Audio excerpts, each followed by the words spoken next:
चौथा अध्याय।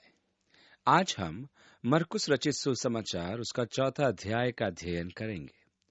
चौथे अध्याय में हम देखते हैं कि मसीह के प्रचार कार्य में दृष्टांतों का बहुत प्रयोग हुआ है। यीशु ने दृष्टांतों का प्रयोग क्यों किया, इस विषय में विचार करने पर प्राय एक चूक हो जाती है। दृष्टांतों के उपयोग में सत्य को छिपाने का उद्देश्य निहित नहीं है। उसका वास्तविक उद्देश्य यह है कि उनके द्वारा सत्य को दर्शाया जाए। प्राय ऐसा होता है कि सुनते सुनते श्रोता ऊब जाता है और सीधी शिक्षा को समझ नहीं पाता। श्रोताओं का ध्यान आकर्षित करने में असफल होने लगता है। ध्यान को केंद्रित करने की एकमात्र विधि है कि श्रोताओं को जीवंत उदाहरण सुनाए जाए। हम सब जीवन और जीवन से संबंधित विषयों में अत्यधिक रुचि रखते हैं। जो ही आप कहानी सुनाना आरंभ करते हैं, श्रोतागण तुरंत सचेत होकर सुनने लगते हैं और इस प्रकार आप बड़ी चतुराई से सत्य उन तक पहुंचा देते हैं। यीशु द्वारा कहे गए प्रत्येक दृष्टांत में कुछ सत्य निहित होता था, एक ऐसा सत्य जो श्रोता समझ न पाए। इसलिए यीशु ने दृष्टांतों द्वारा प्रचार करने की पद्धति अपनाई कि सत्य को श्रोताओं तक पहुंचाया जाए। कुछ दृष्टांत जिन्हें श्रोता समझ पाए, बहुत ही अच्छी प्रकार वे समझे। कुछ दृष्टांतों को जब फरीसी समझ गए तो वे क्रोध से भर गए। अरे, ये तो हम पर वार करता है, उन्होंने कहा। और ये सत्य है कि अधिकांश दृष्टांत फरीसियों को लक्ष्य बनाकर ही यीशु ने कहे थे। कभी ऐसा भी होता था कि उनकी विषय वस्तु श्रोताओं के सिर के ऊपर से निकल जाती थी। जब वह अपने शिष्यों को समझाता था, तब वे कहते थे, प्रभु, आपके कहने का क्या अर्थ है? प्राय वे तभी पूछते थे जब यीशु उनके साथ अकेला होता था। यीशु ने कहा कि स्वर्ग के राज्य के दृष्टांत समस्त दृष्टांतों की कुंजी है। हमने मत्ती के सुसमाचार के अध्याय 13 में से देखा है। यहाँ मरकुस हमें यह बताता है जिसे मत्ती ने अपने सुसमाचार वृत्तांत में छोड़ दिया था। पहली आयत, वह फिर झील के किनारे उपदेश देने लगा और ऐसी बड़ी भीड़ उसके पास इकट्ठी हो गई कि वह झील में एक नाव पर चढ़कर बैठ गया और सारी भीड़ भूमि पर झील के किनारे खड़ी रही। पिछले अध्याय में हमने देखा था कि जन समूह उस पर गिरा जाता था, इसलिए यीशु को नाव में सवार होना पड़ा था। किसी ने यह जान लिया था कि यीशु के स्पर्श मात्र से ही रोग दूर हो जाते हैं, तो जन समूह उसे स्पर्श करने की चेष्टा में उसे लगभग दबा ही डाल रहा था, क्योंकि उसने बहुतों को चंगा किया था। इसलिए जितने लोग रोग से ग्रसित थे, उसे छूने के लिए उस पर गिरे पड़ते थे। इस प्रकार ये एक सामान्य अभ्यास होता जा रहा था कि चंगाई हेतु किसी न किसी प्रकार यीशु का स्पर्श किया जाए।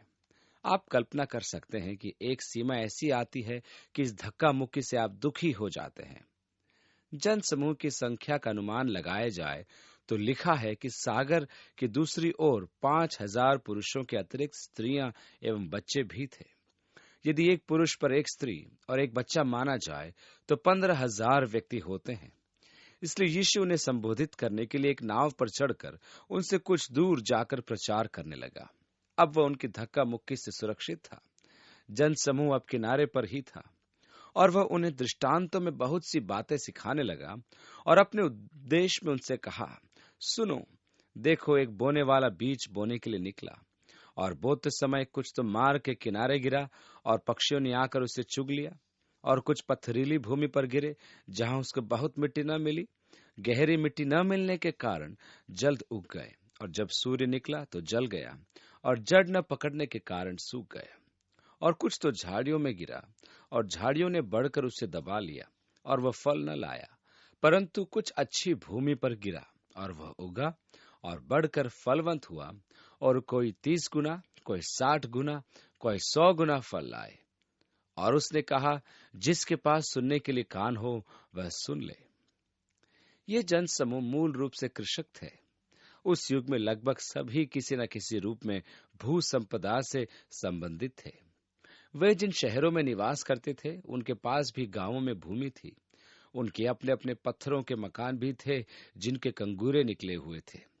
वे ग्रीष्म काल में शहर से बाहर गांवों में खेती करने आते थे और लवनी के पश्चात शीतकाल में पुनः नगर में आ जाते थे। अतः यीशु द्वारा बीज का दृष्टांत सबकी समझ में आ सकता था। बीज के उगने की प्रत्येक परिस्थिति से वे परिचित थे, क्योंकि वे खेती बाड़ी से और भूमि की अवस्थाओं से भली भांति परिचित थे। मैंने एक बार एक समाज शास्त्री का भाषण सुना जो अमेरिका के सामाजिक परिवर्तनों के बारे में बता रहा था। वह बता रहा था कि अमेरिका किस प्रकार कृषक समाज से औद्योगिक समाज में परिवर्तित हो गया है। वह इस परिवर्तन के प्रभावों का भी विवेचन कर रहा था जो समाज पर, परिवारों पर और संतानों के प्रति माता पिता के स्वभाव पर पड़ा। कृषक समाज में संतानोत्पत्ति को बढ़ावा दिया जाता है क्योंकि एक कृषक की संतान का मूल्य 18 वर्ष की आयु में $10,000 का श्रमिक होता है। वे जीवन के क्रियाकलापों को शीघ्र ही सीख लेते हैं। वे ट्रैक्टर चलाना सीखते हैं, हल चलाना सीखते हैं, वे फसल काटने के यंत्र का उपयोग सीखते हैं। उस समाज में संतान को एक आशीष के रूप में देखा जाता है क्योंकि वह संपत्ति मानी जाती है। पुत्र प्राप्ति को अधिक महत्व दिया जाता है क्योंकि वे परिश्रम के लिए उपयुक्त होते हैं। यही कारण था कि उनके परिवार बड़े होते थे, अर्थात उनके पास अनेक संतानें होती थी। अब जब औद्योगिकरण हो गया तो उनके विचार में भी परिवर्तन आया, जिसका गहन अध्ययन का प्रभाव समाज में पड़ा। कृषि समाज के विपरीत उद्योग समाज में संतान को हानि के रूप में देखा जाता है। यहाँ अनुमान लगाया जाता है कि संतान की 18 वर्ष तक की आयु में देखरेख का व्यय लगभग $60,000 है। अतः यहाँ धारणा यह है कि संतान अनावश्यक है या वह व्यर्थ का व्यय है। संतानों के प्रति ऐसे विचार उनके प्रति उनके स्वभाव पर प्रभाव डालते हैं। कुछ समाजशास्त्रियों का कहना था कि इस धारणा को समझे बिना संतानों के प्रति दुर्व्यवहार की समस्या जो हमारे समाज को ग्रस्त किए हुए है, उसको समझना कठिन है, क्योंकि यह कृषि से औद्योगिकरण में परिवर्तन का परिणाम उसके विचारों की समझ में निहित था। यीशु के कथन ज्ञान से पूर्ण थे। यीशु वही बातें करता था जिनसे लोग परिचित थे। यह अत्यधिक महत्वपूर्ण है क्योंकि वे बीज बोते थे, अतः वह उन परिस्थितियों से परिचित थे जिनमें बीज उगते हैं। यीशु उनकी अपनी ही परिस्थिति के माध्यम से उन्हें उपदेश दे रहा था। 10वीं आयत में आगे लिखा है, जब वह अकेला रह गया तो उसके साथियों ने उन 12 समेत उससे इन दृष्टांतों के विषय में पूछा। उसने उनसे कहा, तुमको तो परमेश्वर के राज्य के भेद की समझ दी गई है, परंतु बाहर वालों के लिए सब बातें दृष्टांतों में होती है, इसलिए कि वे देखते हुए देखें और उन्हें सुझाई न पड़े, और सुनते हुए सुने भी और न समझें। ऐसा नहीं कि वे फिरें और क्षमा किए जाएं। क्या यीशु सत्य को छिपा रहा था कि वे मन फिराव न करें? नहीं, जैसा कि मैं पहले कह चुका हूं कि दृष्टांत ध्यान आकर्षित करने एवं सत्य का प्रदर्शन करने के लिए ही होते हैं। जन समूह का ध्यान शिक्षाओं पर नहीं था, परंतु वचन का सुनना उनके लिए महत्वपूर्ण था। अतः यीशु ने दृष्टांतों का प्रयोग इसलिए किया था कि वे सुने।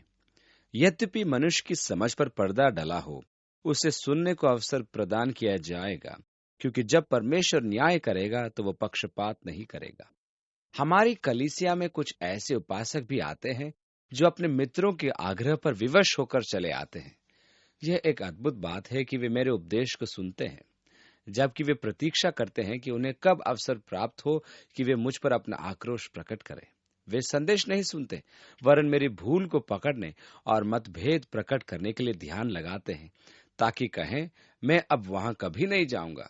वे वास्तव में सुनते नहीं हैं, और सत्य तो यह है कि वे सुनना ही नहीं चाहते हैं। 13वीं आयत में आगे लिखा है, फिर उसने उनसे कहा कि क्या तुम ये दृष्टांत नहीं समझते? तो फिर और सब दृष्टांतों को क्यों कर समझोगे? यीशु यहाँ मर्म की बात बताता है कि दृष्टांतों में एक व्याख्यात्मक रूपता होती है। यही दृष्टांतों की कुंजी है, अर्थात वचन, जिसे बीज कहा गया है। इसलिए यीशु ने पूछा, क्या तुम ये दृष्टांत नहीं समझते? तो फिर और सब दृष्टांतों को क्यों कर समझोगे?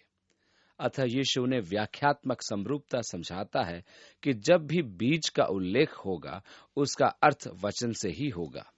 14वीं आयत में आगे, बोने वाला वचन बोता है, जो मार्ग के किनारे हैं, जहां वचन बोया जाता है। ये वे हैं कि जब उन्होंने सुना तो शैतान तुरंत आकर वचन को जो उनमें बोया गया था उठा ले जाता है। बीज को जो उठा ले जाते हैं वह शैतान है। वचन को अंकुरित होने का अवसर भी नहीं मिलता है।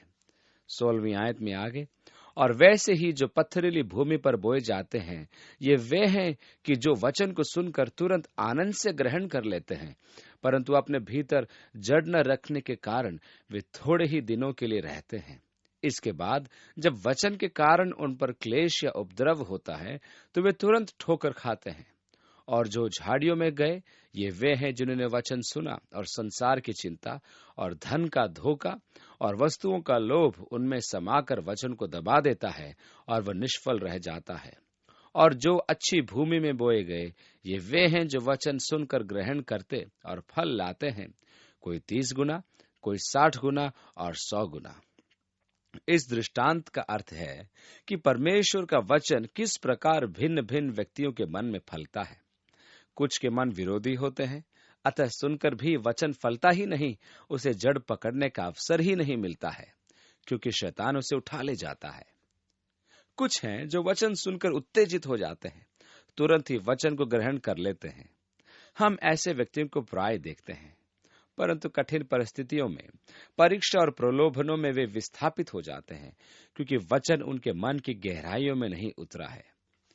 यह एक भावनात्मक अनुभव है, जहां वचन को जड़ जमाने को स्थान नहीं मिलता है। मैं तीसरी श्रेणी में अधिक रुचि रखता हूं, क्योंकि अधिकांश मसीही इस श्रेणी में आते हैं। वे वचन को सुनते हैं, ग्रहण करते हैं, पोषित करते हैं, परंतु सांसारिक लालसाएं, धन का लोभ और सांसारिक चिंताएं उसे दबा देती है और वह फलवंत नहीं होता है। यह परमेश्वर की इच्छा है कि प्रत्येक मसीही अनेक फल लाए, कि पिता की महिमा हो। यूहन्ना रचित सुसमाचार उसके 15वें अध्याय की 8वीं आयत में लिखा है, मेरे पिता